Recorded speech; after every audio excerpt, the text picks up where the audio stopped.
Hey Willow family, I am so glad to be able to be here with you today and just get to talk about this incredible resource again that North Shore worked so hard on and the team there. I'm so thankful and how cool that the time that we're in right now, how precious this would be to us as a church family. So today I get to talk about Mark 10. They just asked me to talk about Mark 10. What they didn't know is that one of my favorite stories in the entire Bible is at the end of Mark 10. And I just wanted to share just a few thoughts on this story about Jesus healing the blind Bartimaeus on the side of the road. And let me read just a bit of this to you and talk about what is so impactful to me about this. It says this, when Jesus was coming through, a large crowd was following him. A blind beggar named Bartimaeus was sitting beside the road. When Bartimaeus heard that Jesus of Nazareth was nearby, he began to shout, "Jesus, Son of David, have mercy on me." What did the crowd say? What did the disciples say? "Be quiet." Many of the people yelled at him, but he only shouted louder, "Son of David, have mercy on me." And when Jesus heard him, he stopped and said, "Tell him to come here." First thing I want to point out here is just persistence. I think I admire people with persistence and tenacity because I don't think it comes super easily for me. I've got to work hard at it.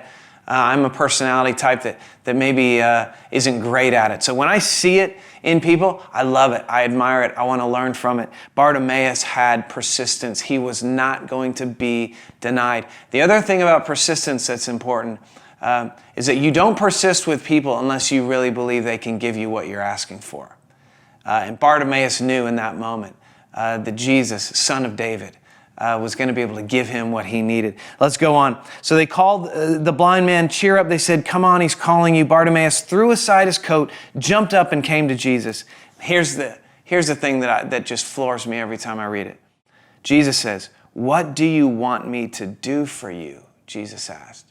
Now this is a man, clearly Jesus knew what he needed to be done, and yet he wanted Bartimaeus to say it.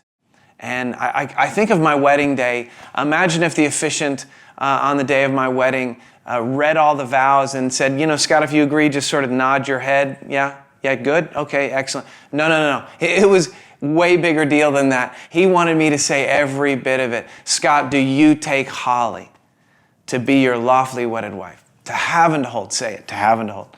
From this, right? He wanted me to say it. Jesus is doing that same thing. There's something powerful when we simply declare and say the thing that we need the most, even though we know he knows. And so I would challenge you today, as we're in the reading in our journey through Mark 10, take a minute today and verbalize, say it out loud, audibly. Tell the Lord what it is you really need him to do. We know that he knows, but there's something powerful that'll happen in you, that'll change you.